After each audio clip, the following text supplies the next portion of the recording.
Alors que les tensions entre Paris et Alger atteignent un nouveau pic, une frénésie médiatique s'est déclenchée comme une traînée de poudre sur les plateaux télé français. Pourquoi ? Parce que le président algérien, Abdelmadjid Tebboune, a eu l'outrecuidance, du moins aux yeux de certains, de dire non. Non à toute pression, non à toute ingérence dans l'affaire du journaliste français Christophe Glaisse. Et là, panique à bord.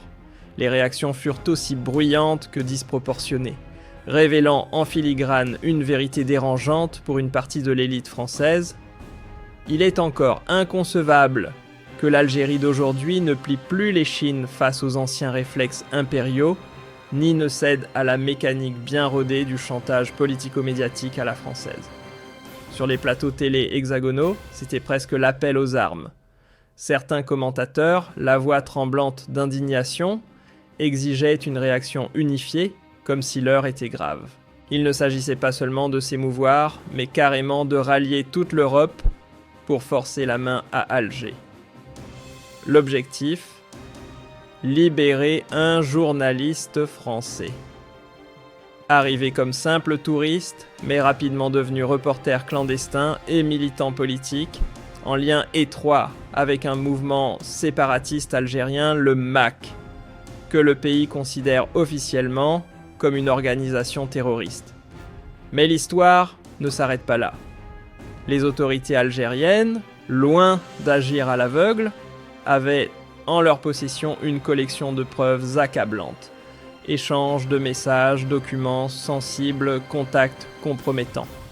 Bref, un dossier solide. Pourtant, du côté français, les médias ont fait fi de tout cela, préférant continuer leur croisade. Résultat. Une avalanche de propos délirants allant jusqu'à accuser l'Algérie d'être un repère de voyous. Même dans certains cercles français, cette surenchère verbale a provoqué gêne et stupéfaction.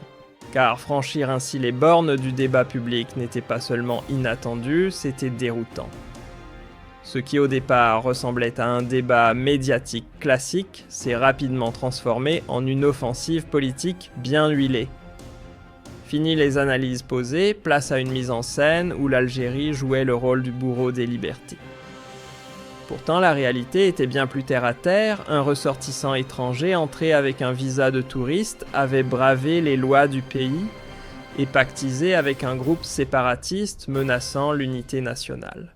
Mais cette complexité, les grands médias s'en sont allègrement débarrassés, préférant une version simpliste, façon polar, le gentil reporter, victime du grand méchant État. Et comme si ce récit manquait de tension dramatique, voilà que certains en France ont réclamé une riposte musclée contre Alger, arguant que le dialogue était devenu inutile. Plus fort encore, certains n'ont pas hésité à s'en prendre frontalement au président Tebboune, accusant la justice algérienne d'être un simple bras politique. Ironie de l'histoire, la France. Elle ne fait aucun cadeau à ceux qui conspirent contre elle, même étrangers, mais cela, curieusement, ne soulève jamais d'accusation d'autoritarisme. Difficile de ne pas remarquer le paradoxe, la posture française transpire encore d'un vieux réflexe colonial, comme si l'histoire était restée en pause. Certains à Paris semblent croire qu'ils peuvent toujours dicter leur tempo à Alger, comme au bon vieux temps où la métropole fixait les règles et l'autre devait suivre. Ce qui rend le tableau encore plus cocasse. Plus de 2400 Français sont actuellement incarcérés à l'étranger, mais bizarrement pas de tollé médiatique, pas de cris d'orfraie, pas de convocation d'ambassadeurs. Sauf bien sûr quand le pays concerné s'appelle Algérie. Là, le moindre incident se transforme en drame national. Certains cercles français, encore prisonniers d'un imaginaire impérial, flairent dans chaque affaire une chance de raviver leur influence fanée. Malheureusement pour eux, l'Algérie de 2025 ne ressemble en rien à celle de leurs souvenirs poussiéreux. Elle se tient debout, forte de son armée respectée pour sa diplomatie, et ferme dans ses choix internationaux. Et ça, visiblement, certains lobbies tricolores ont beaucoup de mal à l'encaisser. L'affaire Christophe Glaisse n'a pas calmé les esprits.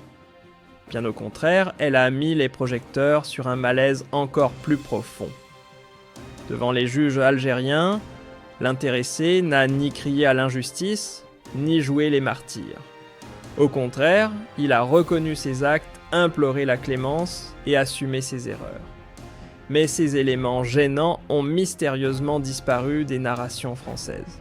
Pourquoi s'embarrasser des aveux quand on peut vendre le scénario plus vendeur d'un pauvre journaliste traqué par un régime autoritaire ? La fiction sélective a eu plus de succès que la réalité embarrassante. Et quand la justice algérienne a confirmé la peine de 7 ans, selon les règles normales sans traitement d'exception, les plateaux télé en France ont littéralement explosé. L'agitation a viré à l'attaque frontale, insultes à peine voilées, discours empreints de racisme, appel à l'affrontement politique, voire à la rupture diplomatique. On n'était plus dans le débat, mais dans l'acharnement. Et derrière ce vacarme, une vérité sourdait. Une partie de l'opinion française ne supporte tout simplement pas qu'un pays comme l'Algérie ose affirmer sa souveraineté sans se plier au regard occidental. Quand certains discours médiatiques prétendent défendre la liberté mais finissent par alimenter les préjugés, on touche à l'hypocrisie à l'état pur. Car derrière les envolées indignées se cache une réalité plus sombre. Ces narrations à sens unique servent surtout à renforcer la méfiance envers la diaspora algérienne en France, déjà régulièrement prise pour cible dans les débats publics. Pourtant, malgré le climat empoisonné, Alger ne dévie pas de sa ligne. La justice suit son cours librement. Aucun marchandage, aucun arrangement. L'exécutif n'intervient pas sauf dans un cas bien précis, celui de la grâce présidentielle encadrée par la Constitution, et certainement pas dictée par des caprices venus d'ailleurs. Mais voilà que Paris, sans détour, semble réclamer à l'Algérie un geste de clémence, comme s'il s'agissait d'un dû. Une exigence qui frôle l'amnésie diplomatique. Accorder une grâce, c'est un privilège souverain du chef de l'État, pas une faveur qu'un autre pays peut exiger à la demande. Et ironie du sort, cette tension éclate alors même que la France voit son influence se dérober un peu partout, notamment au Sahel, où de nouveaux acteurs comme la Russie, la Turquie ou la Chine occupent l'espace que Paris peine à garder. De quoi comprendre peut-être l'empressement soudain à hausser le ton ailleurs. Pendant que Paris s'agite, Alger avance. Discrètement, mais sûrement, l'Algérie tisse sa toile d'influence du chaos libyen aux enjeux explosifs du Moyen-Orient. Et ce nouveau poids régional, loin de passer inaperçu, crispe certains stratèges français pour qui chaque pas en avant d'Alger ressemble à une menace directe contre leur vieille position d'influence soigneusement gardée. Jusqu'ici. Et puis il suffit d'écouter certains plateaux télé pour comprendre l'Algérie, dans l'inconscient collectif français, reste une obsession. Dès qu'elle est mentionnée, les discours dérapent parfois jusqu'à l'absurde. Ces attaques ne sortent pas de nulle part. Elles révèlent une vérité plus profonde. La France d'aujourd'hui peine à digérer sa perte de statut international. Les vieilles certitudes s'effondrent, les repères vacillent. Et face à une Algérie qui revendique l'égalité plutôt que la soumission, certains esprits nostalgiques du passé impérial paniquent. Ce qu'ils voient comme une insolence n'est en réalité qu'une exigence légitime de respect mutuel. Au milieu de cette cacophonie politico-médiatique, l'Algérie, elle ne s'agite pas. Pas de surenchère, pas d'improvisation. Juste une posture tranquille mais ferme. Elle laisse la justice faire son travail, sans interférer, sans se laisser aspirer par le vacarme extérieur. Les shows télévisés, les éditoriaux enflammés. Elle les regarde passer sans broncher. Car au fond, elle sait une chose, les cris finiront par s'éteindre, mais les faits, eux, restent. Un citoyen étranger est entré à violer les lois, a reconnu ses actes, et a été jugé, selon les règles du pays, ni plus ni moins. Et cette affaire, au final, met en lumière un contraste de plus en plus flagrant. D'un côté, une Algérie qui trace sa route souveraine, cohérente, ancrée dans le présent. De l'autre, une France qui semble toujours chercher ses repères dans les ruines d'un passé qu'elle refuse d'enterrer. Le monde avance, les cartes élites sont rebattues et les règles du jeu ont changé. Il ne s'agit plus d'imposer, mais de dialoguer. L'Algérie a intégré cette nouvelle réalité. La France, elle hésite encore, piégée entre nostalgie coloniale et incapacité à redéfinir une relation d'égal à égal sans drame ni mise en scène. Chaque phrase échangée entre Paris et Alger aujourd'hui semble vibrer comme un écho venu du fond de l'histoire. Une histoire dense, tissée de douleurs, de luttes et de silences non soldés. Ce qui se joue entre les deux capitales dépasse largement les apparences d'un simple désaccord diplomatique ou d'un accroc passager. En réalité, c'est un basculement bien plus profond qui s'opère sous nos yeux, une reconfiguration lente mais déterminée des rapports de force, une redéfinition des récits partagés et une réécriture des règles du jeu dans l'espace euro-méditerranéen et bien au-delà. Ce que nous vivons aujourd'hui n'est pas une surprise, mais plutôt l'aboutissement d'une évolution déjà perceptible depuis longtemps. L'Algérie désormais ne demande plus à être entendue, elle impose sa voix. Elle refuse de rejouer le scénario déséquilibré d'antan, où arrogance, domination implicite et pression diplomatique déguisée faisaient office de norme. Dans ce climat tendu presque électrique, c'est une certitude qui s'impose. Alger ne rentre plus dans les cases du passé et choisit avec fermeté d'écrire ses relations sur une nouvelle partition où le respect remplace l'ancienne hiérarchie. Plus les caméras s'allument et plus les plateaux télé français s'enflamment dans une frénésie verbale parfois déconnectée du réel, plus une vérité dérangeante s'impose entre les lignes. Il ne s'agit plus ici de simples désaccords diplomatiques ou de divergences de méthode. Non, ce que cela révèle, c'est un blocage beaucoup plus profond. Une difficulté persistante, presque pathologique, à reconnaître que les rapports entre Paris et Alger ont changé de nature et que les vieilles recettes de domination ne fonctionnent plus. Ce refus d'accepter qu'Alger ne joue plus le rôle subalterne d'antan engendre une crispation visible. Confusion médiatique, caricatures grossières, attaques ciblées contre tout ce qui symbolise l'État algérien, de ses institutions jusqu'à son peuple. Mais face à ce vacarme organisé, l'Algérie ne se démonte pas. Elle avance avec calme mais détermination, consolidant ses positions, affirmant une ligne souveraine inébranlable.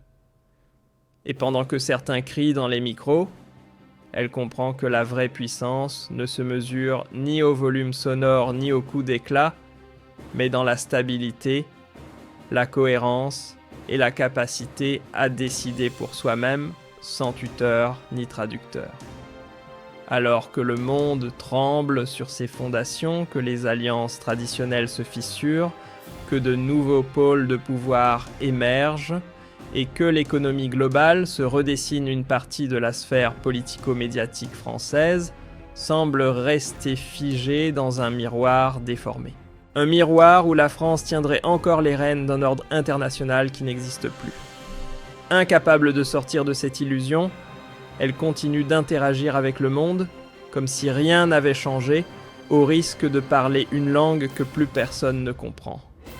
Ce malaise palpable dans certains éditoriaux angoissés ou prises de parole tremblotantes trahit bien moins une colère sincère qu'une peur sourde, celle de voir une influence historique glisser entre les doigts. L'Algérie, dans ce paysage en mutation, n'est qu'un révélateur parmi d'autres. Mais elle gêne davantage, car elle connaît les règles du vieux jeu, et surtout, elle a décidé de ne plus y jouer. Fini le théâtre de la dépendance symbolique des postures de soumission diplomatique. Alger refuse le script ancien et prend la plume pour écrire sa propre partition. Et ce qu'elle écrit, justement, ne laisse plus place au doute, la souveraineté n'est pas négociable. L'appareil judiciaire ne sert pas de monnaie d'échange. Et l'honneur d'un peuple ne se troque pas sur l'autel des relations internationales. Cette posture, assumée, claire, répétée avec calme mais fermeté, a pris de court ceux qui s'imaginaient qu'Alger plierait encore. Désormais, il faudra repenser les fondations même de cette relation à deux, car ce qui est en jeu dépasse très largement le sort d'un homme aussi médiatisé soit-il. C'est une page entière de l'histoire qui est en train de se tourner. Ce qui se dessine aujourd'hui, c'est bien plus qu'une simple querelle diplomatique, c'est l'émergence d'un nouveau cadre relationnel, basé non plus sur la hiérarchie mais sur l'égalité, le respect partagé et la réciprocité réelle. Bien sûr, certains milieux en France s'activent bruyamment pour travestir cette évolution, en transformant une dynamique complexe en drame manichéen émotionnel facile à consommer. Pourtant, au-delà du tumulte, on distingue déjà des voix plus lucides, plus posées, qui esquissent grand d'autres chemins possibles. Ce sont ceux qui, dans l'Hexagone, ont compris que s'enfermer dans un affrontement symbolique nourri de nostalgie post-coloniale ne mène à rien, ni sur le plan diplomatique, ni stratégique. Ceux qui reconnaissent que le monde d'hier est bel et bien derrière nous, que l'Algérie a changé, que l'équilibre régional a muté, que le jeu international s'est transformé. Et que toute coopération durable devra s'affranchir du poison des souvenirs mal digérés. Plusieurs diplomates universitaires et analystes français expérimentés l'ont d'ailleurs déjà saisi, plus l'on agite l'opinion à coups de surenchères médiatiques, plus on aggrave une fracture qu'on prétend vouloir combler.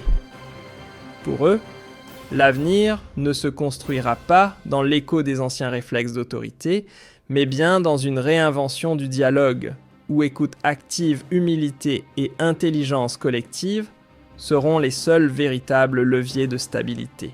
Ce que l'Algérie démontre aujourd'hui, c'est une maîtrise froide, une maturité institutionnelle qui tranche avec l'agitation ambiante. Pas de réaction à chaud, pas de surenchère. Le pays suit son propre cap, trace sa route, selon ses priorités, ses règles, son rythme. Ni précipitation, ni provocation. Alger ne cherche pas le clash, mais elle n'acceptera jamais de plier l'échine. La docilité n'est pas dans son ADN, et encore moins la compromission. Dans la lecture algérienne du monde, il y a des lignes rouges qu'aucune pression, qu'elles viennent des studios télé, des chancelleries ou des éditoriaux, ne saurait franchir. La justice ne se module pas selon les humeurs diplomatiques du moment. Et l'histoire d'un pays forgé dans la résistance n'oublie jamais d'où elle vient. La souveraineté n'est pas négociable ni sur le papier ni dans les faits. À ceux qui misaient sur l'usure, le tumulte médiatique ou les coups de menton pour faire céder Alger, la réponse est désormais sans appel. Ce temps est révolu. On ne dicte plus les règles à un pays qui a appris à se tenir debout seul. Cette fermeté nouvelle ne traduit aucun repli, bien au contraire. Elle incarne une ambition assumée, être un acteur clé dans les équilibres régionaux et globaux, sans tutelle ni traducteur. C'est une Algérie nouvelle qui prend la parole sur les grands enjeux du monde avec clarté et assurance. Une Algérie qui discute d'égal à égal avec les puissances montantes, qui sécurise sa place dans le paysage énergétique global, qui renforce son rôle de médiateur sur les scènes régionales, qui reste fidèle à sa ligne de non-ingérence et qui s'impose désormais comme un pilier incontournable dans les équilibres du Maghreb, de l'Afrique et du monde arabe. Plus besoin de parapluie diplomatique ou de tampon de légitimité, cette Algérie-là ne demande plus l'autorisation d'exister. Dans ce nouveau décor, la France n'a plus le luxe de continuer à jouer selon les règles d'hier. Les rappels à l'ordre flou, les pressions à sens unique, les coups de com' déguisés en diplomatie, tout cela appartient au passé. Si Paris souhaite rétablir un climat de confiance, il lui faudra accepter une donnée élémentaire, l'Algérie ne fera pas marche arrière. La prochaine page des relations bilatérales devra se construire sur des bases saines, sans reste d'arrogance, ni trace de tutelle mal digérée. Cela implique un respect total de la souveraineté algérienne, son droit à choisir sa trajectoire, à rendre sa propre justice, à défendre ses intérêts comme elle l'entend, et à dialoguer avec le monde sans avoir à rendre de compte. Et peut-être si chacun se résout à regarder les faits en face, sans lunettes déformantes, une nouvelle ère pourra s'ouvrir non pas fondée sur le passé, mais sur une vision adulte, lucide et partagée de l'avenir. Et si pour une fois les deux nations acceptaient de tourner la page sans l'arracher? Si débarrassées des poids du passé, elles construisaient enfin une relation avec hauteur d'homme. Sereine, juste, sans illusion. Mais soyons clairs, un tel avenir ne naîtra ni dans les éclats de voix, ni dans les jeux d'ombre, encore moins dans la peur ou la manipulation. Il ne pourra émerger que si chacun choisit de vivre pleinement dans le présent, sans nostalgie, sans fantasme, sans chaîne invisible. L'Algérie, elle a déjà fait son choix, elle avance résolument. Reste à savoir si la France est prête à sortir du brouillard des anciennes certitudes. Le temps presse, le monde a changé. À Paris de trancher, regarder devant ou continuer de parler à un passé qui ne répond plus. Amen.